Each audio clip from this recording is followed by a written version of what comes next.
சோலுக்கு வந்து georgette material எடுத்துருக்கு. கடைசியா நான் கீற போறது வந்து ஆம்போல் கொஞ்சம் அந்த தைக்கிறதுக்கு நல்ல பக்க துணிய மேல தெரிகிற மாதிரி எடுத்துறான். பழமையான மாதிரி தான் அளவுகள் வந்து தோளகலம் 7 எடுத்திருக்கிறேன், பின் கழுத்து வந்து 5, முன் கழுத்து 7.5 எடுத்திருக்கிறேன். மார்பு சுற்று வந்து 40 எனக்கு. அப்போ 4ஆல் பிரித்தா 10. அதோட உங்களோட தையல் இடைவெளி 2 கூட்டினா 12 வருது. தோளில் இருந்து இடுப்பு, எங்களோட இடுப்பு சுற்று நாங்கள் எடுக்க போகிறோம் தானே, அந்த இடம் 17.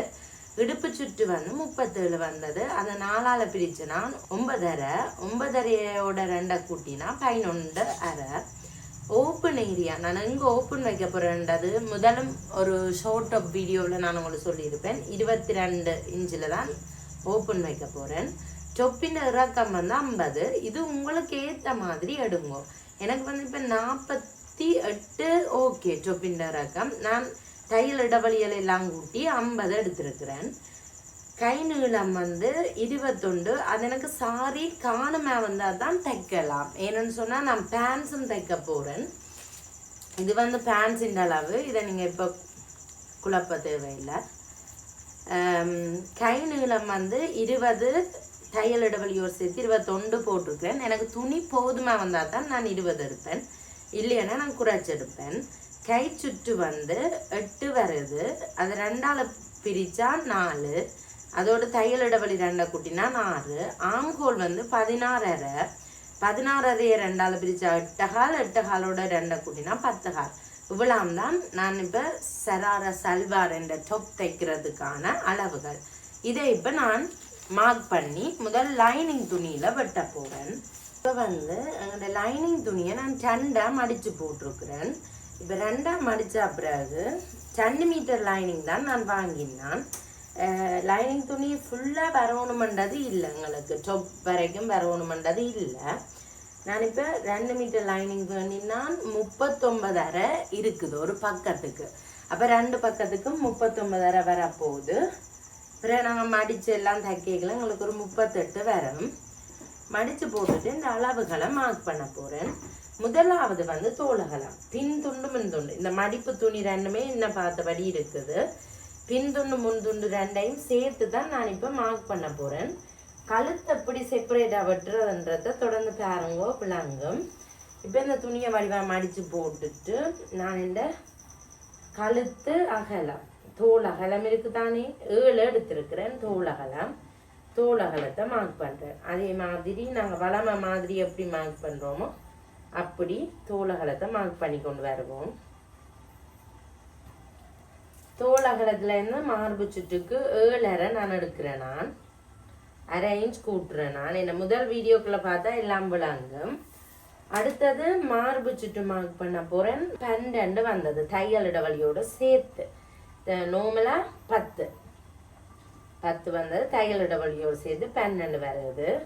அதே மாதிரி இதுலேயும் 7.5 மார்க் பண்ணி, இது நான் நார்மலாக மேலால் தான் சொல்கிறேன். ஏன்னா நான் முதல் வீடியோக்கள் எல்லாம் இது விளக்கமாக உங்களுக்கு சொல்லியிருப்பேன். அது வேணுமென்னா நீங்கள் முதல் வீடியோக்களை போய் செக் பண்ணி பாருங்க.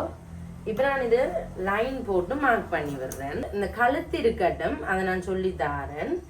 தோளில் இருந்து இடுப்புன்ற ஒரு அளவு எடுத்திருப்பேன். நான் தோளில் இருந்து இதில் பார்த்தீங்கன்னா தெரியும், தோளில் இருந்து இடுப்பு 17. அதை நான் இங்கே வச்சு இந்த 17 மார்க் பண்ண போகிறேன். சரியோ, இது இங்கே வச்சு இப்படி 17 மார்க் பண்ணுறேன். இப்போ இந்த 17 அடியில் இந்த இடுப்பு சுற்று எவ்வளவு வந்ததுன்னு மார்க் பண்ண போகிறேன். இடுப்பு சுற்று எல்லாம் கூட்டி கழிச்சு பார்க்கல 11.5 வந்தது எனக்கு. அப்போ இந்த 11.5 மார்க் பண்ணுறேன். 11.5 9.5 தான் முதல் தையல் இடைவெளி இல்லாமல் நார்மலாக ஃபிட்டிங் 9.5, தையல் இடைவெளியோடு சேர்த்து 11.5.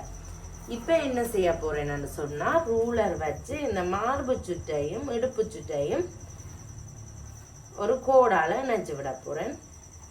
இது உண்மையான அளவு, இது தையல் இடைவெளி. ஓப்பன் ஏரியா வந்து 22 இருக்கணும்னு சொன்னேன். நான் இங்கே இருக்குது 22. இதில் மார்க் பண்ணிட்டு இதை வந்து நான் கொஞ்சம் சரிச்சு கீற போகிறேன்.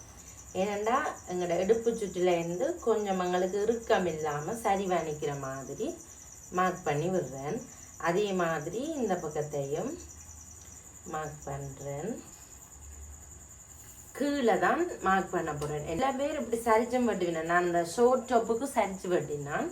இதுக்கு வந்து நான் நீளமாக தான் வெட்ட போகிறேன். ஏனெண்டா நான் பிளாசோ பேண்ட்ஸ் போடுறது இதுக்கு.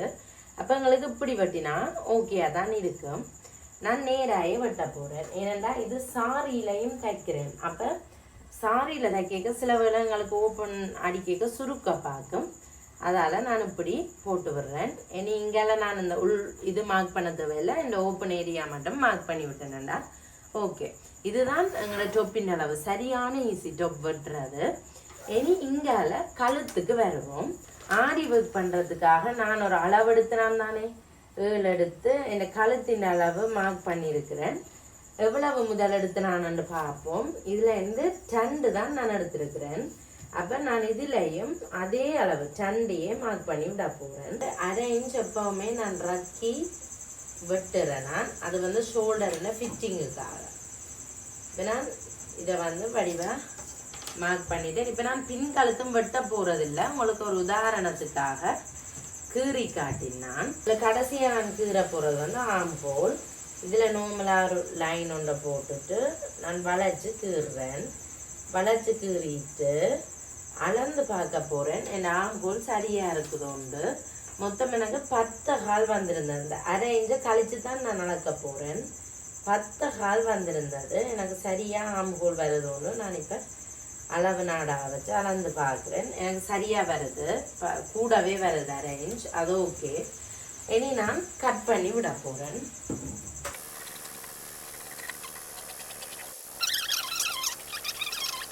ரெண்டு விஷயம் ஞாபகத்தில் வச்சுக்கொள்ளணும். இந்த ஓப்பன் இருக்கிற இடத்துல ஒரு கட் ஒன்று சென்டர் பண்ணி போட்டு விடுறேன். அப்போ தான் எங்களுக்கு தைக்கைக்குள்ளே இதில் தான் ஓப்பன் வரணும்னு தெரியும்.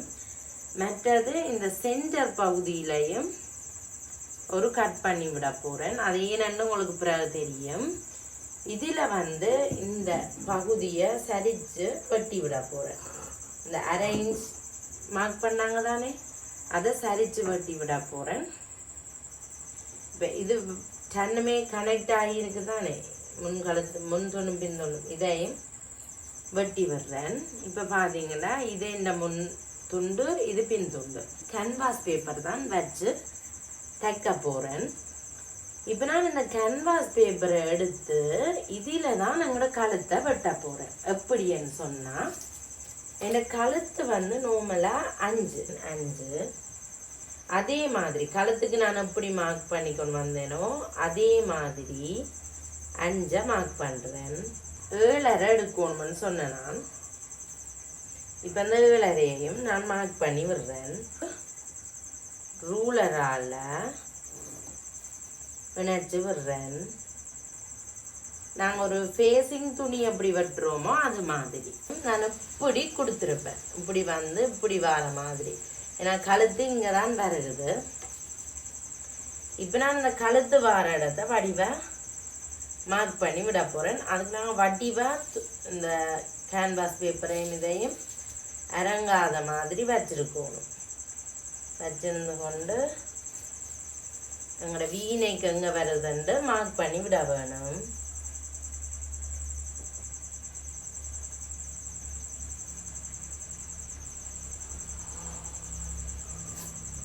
ஓகே, இப்போ நான் மார்க் பண்ணி விட்டுட்டேன். இனி எனக்கு அங்கால நான் இதில் ஒரு வளைஞ்ச கழுத்து மாதிரி எடுத்தேன்.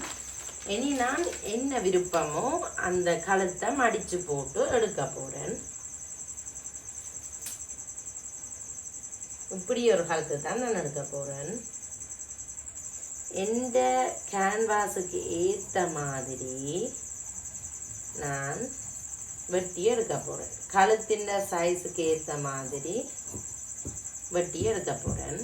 இதை எப்படி தைக்கிறதுன்னு நான் உங்களுக்கு தைக்கும் போது காட்டுறேன். இதே இடத்துல இந்த பின் கழுத்தையும் இதை வெட்டின மாதிரியே வெட்ட போகிறேன்.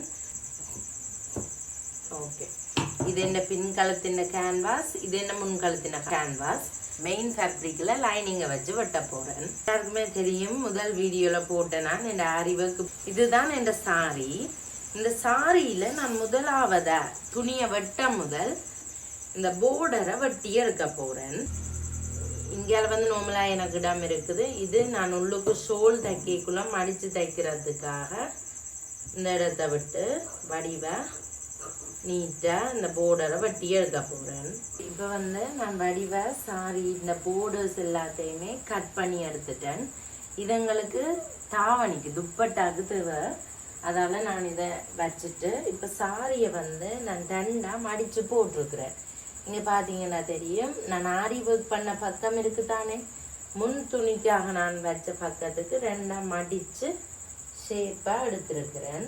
என்ன நாங்கள் கட் பண்ணி வச்சிருக்கிற இது இருக்குதானே, அப்படியே இதுக்கு மேலே வச்சு கட் பண்ண போகிறேன். அதுக்கு முதல் நான் கணக்கு தரம் செக் பண்ணுறேன், ஓகேயா எல்லாமே நிற்கிதாண்டு. நான் மெயின் ஃபேப்ரிக்கில் கொஞ்சம் இருக்கிற மாதிரி எக்ஸ்ட்ராவாக இருக்கிற மாதிரி தான் கட் பண்ண போகிறேன். ஏன்னா இந்த துணி வந்து கொஞ்சம் அந்த தைக்கிறதுக்கு கஷ்டமான துணி.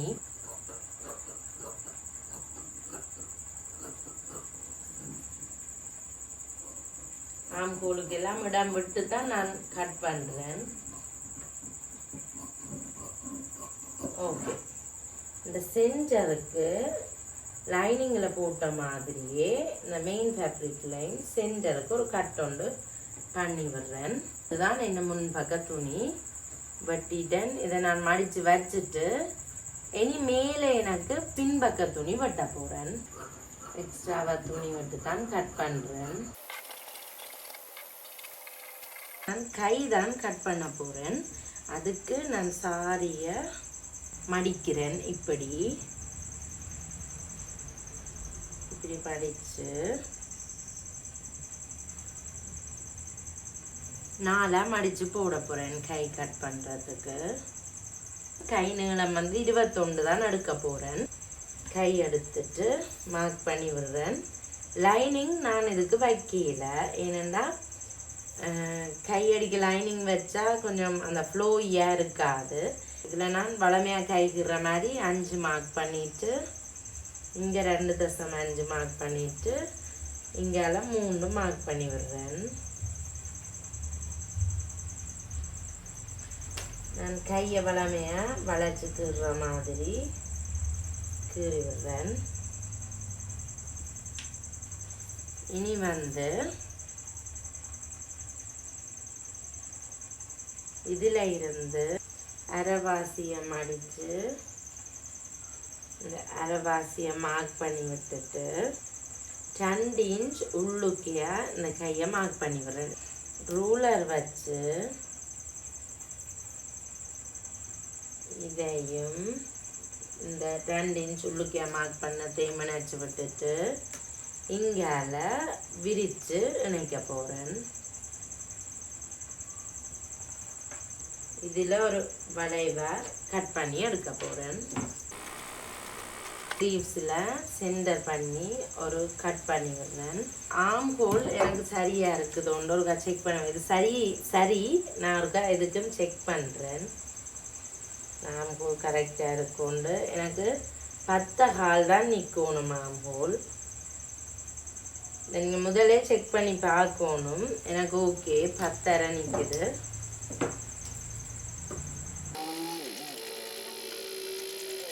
ஒரு கேவியை முன் துண்டு பின் துண்டு இந்த கேன்வாஸ் பேப்பர் கழுத்துக்கானது கை எல்லாமே வெட்டிட்டேன்.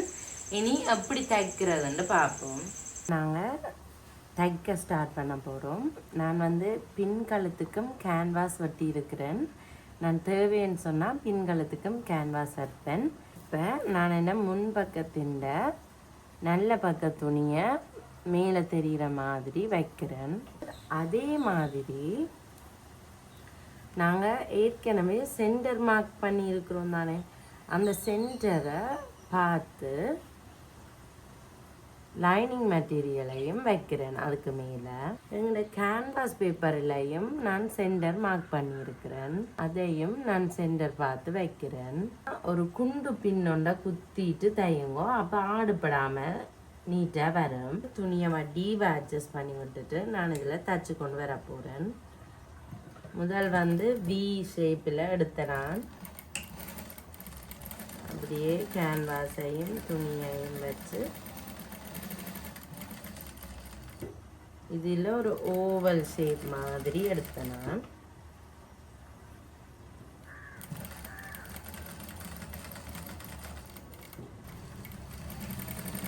ஓகே, நான் இப்போ தச்சுட்டேன்.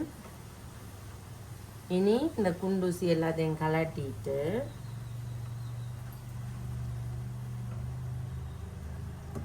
இதை அப்படியே கட் பண்ணி விட போகிறேன். இப்போ பழமையாக நாங்கள் கழுத்து தைக்கக்குள்ள இந்த க்ரோஸ் கட் பண்ணுற மாதிரி இதில் அந்த க்ரோஸை கட் பண்ணி விடுறேன். அப்படியே லைனிங்கோடு சேர்த்து திருப்ப போகிறேன். கேன்வாஸ் பேப்பர் லைனிங்குக்குள்ளேயும் தெரியாது. இப்படி வரும். இப்போ நான் என்ன செய்ய போகிறேன்னா இதில் வந்து படிமான தையல் போட போகிறேன். அப்படி இல்லை படிமான தையல் போட தேவையில்லைன்னாலும் அயன் பண்ணி எடுக்கிறனாலும் ஓகே தான். எங்களுக்கு அயன் பண்ணினாலும் நீட்டாக தான் நிற்கும். உங்களோட விருப்பம். நீங்கள் அயன் பண்ண போகிறீங்கன்னா அயன் பண்ணலாம், இல்லாட்டி பாதி சப்பாத்தி போட்டு தைக்க போகிறீங்கன்னா தைக்கலாம். நான் இதை வடிவாக அயன் பண்ணி எடுத்துட்டேன். அதால் எனக்கு படிமான தையல் தேவையில்லை. இப்போ நாங்கள் இதில் ஒரு தையல் போட்டோம்னா இந்த தையல் வந்து இதில் தெரியும். அதால் கொஞ்சம் நீட் இல்லாமல் இருக்கும். இப்போ நாங்கள் ரெடிமேட் உடுப்புகள் வேண்டியக்குள்ளே இதில் தையல் பெருசாக தெரியாது. லைனிங் துணியையும் எங்களோட மெயின் ஃபேப்ரிக்கையும் இப்படியே தச்சு கொண்டு வர போகிறேன். அதுக்கு நான் முதல் வடிவாக இதை விரித்து மேசில் வச்சுட்டு வடிவாக குண்டு பின் குத்தி எடுத்துக்கொண்டு வர போகிறேன் நேராக தைக்கிறதுக்காக. இப்போ எல்லா இடத்துலையும் குண்டு பின் குத்தி எடுத்துருக்கிறேன். ஓகே, குண்டு பின் குத்தினதால் எனக்கு இப்போ இந்த ஓரங்களை தைக்கிறது ஈஸியாக தான் இருக்கும்.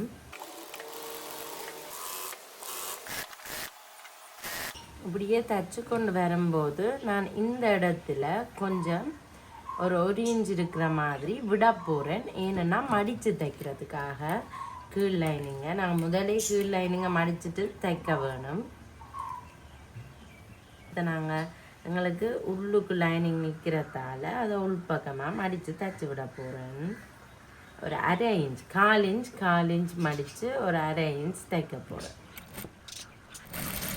ஓகே, நான் ஃபுல்லாகவே தைச்சி எடுத்துட்டேன். இனி அடுத்தது என்ன செய்ய போகிறேன்னா என்னை லைனிங்குக்கு வெளியில் இருக்கிற அந்த மெயின் ஃபேப்ரிக் நான் கொஞ்சம் கூடத்தானே விட்டு தைச்சி நான் இந்த ஃபேப்ரிக்களை கட் பண்ணி விட போகிறேன். இப்போ பாருங்க, முன் கழுத்து வந்து முன் பக்கம் வந்து நல்ல நீட்டாக தைச்சாச்சு. பின்பக்கத்தில் முன்கழுத்தின் உள்பக்கமும் நல்ல வடிவாக எங்களுக்கு மிஞ்சி இருந்த துணிகள் எல்லாத்தையும் கட் பண்ணி எடுத்துட்டேன். கீழையும் மடித்து தைச்சிட்டேன்.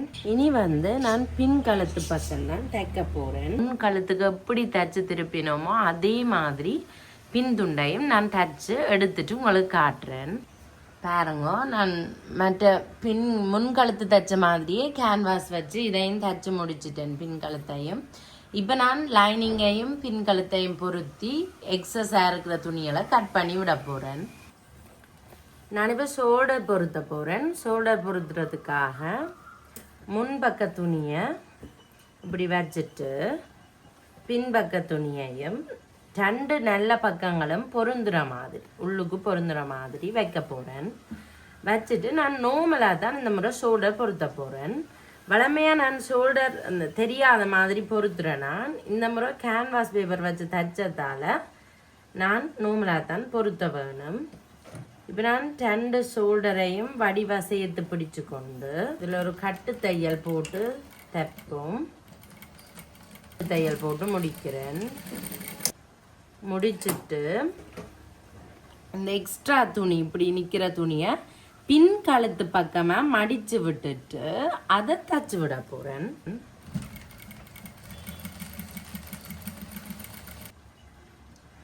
ஓகே, ஷோல்டர் பொருத்தியாச்சு. அதே மாதிரியே மற்ற பக்க ஷோல்டரையும் பொருத்த போகிறேன். இப்போ 2 பக்க ஷோல்டரையுமே பொருத்தி எடுத்துட்டோம்.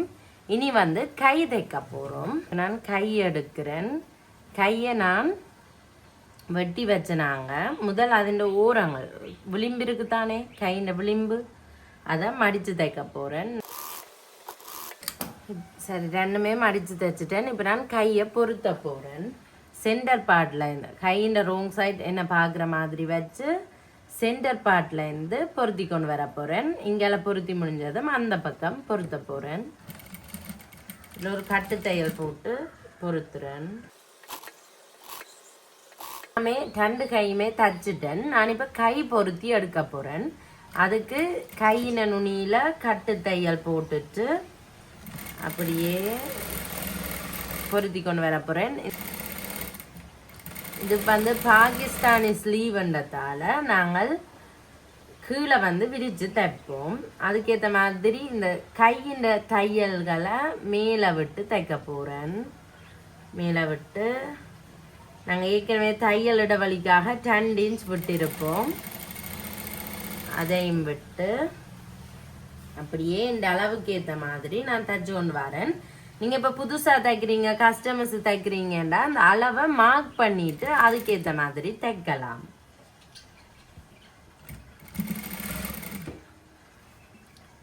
நான் வந்து இப்படியே தைச்சு கொண்டு வரேன்.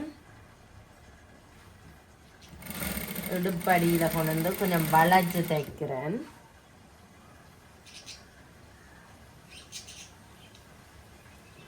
இப்படியே வளைச்சு தைச்சு கொண்டு வந்து இதில் முடிக்க போகிறேன். எங்களோட ஓப்பன் ஏரியா இதில் தான் வரப்போகுது. இங்கே பார்த்தீங்கன்னா இதுதான் எங்களோட ஓப்பன் ஏரியா.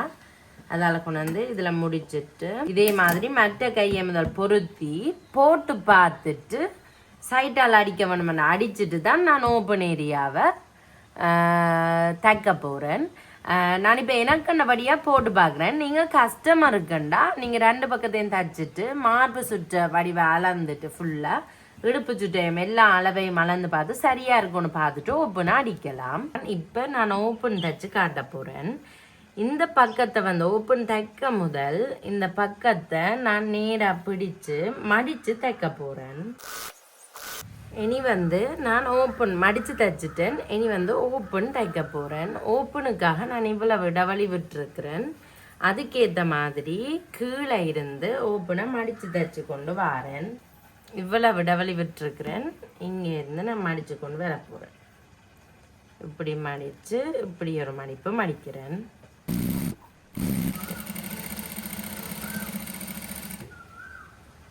இதில் ஒரு பின் பண்ணி விட்டேன். நான் அந்த ஓப்பனபிள் இடத்துக்கு வருகுதுன்னு பார்க்குறதுக்காக அப்படியே இந்த ஓப்பனை கொண்டு வந்து இதில் ஊசியை குத்தி நிப்பாட்டிட்டு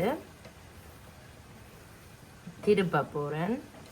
திருப்பி அனி மேட்ட பக்கம் ஓப்பன் அடிச்சுக்கொண்டு வர போகிறேன். கவனமாக இருக்கணும் ஓப்பன் அடிக்கும்போது. மேட்ட பக்கத்துக்கும் இதே மாதிரி தான் இடைவெளி எங்களுக்கு இருக்குது. அதுக்கேற்ற மாதிரி துணியை உள்ளுக்கு மடித்து விட்டுட்டு இதில் ஒரு கட்டு தையல் இதில் ஒரு கட்டு தையல் போட்டு இப்படியே கொண்டாந்து இந்த சென்டர்லையும் ஒரு கட்டு தையல் போட்டு இப்படியே கொண்டாந்து இந்த விளிம்பிலையும் ஒரு கட்டு தையல் போட்டு நீரில் நிப்பாட்டிட்டு தொடர்ந்து ஓப்பனை முதல் தைச்சு கொண்டு வந்த மாதிரியே தைக்க போகிறேன்.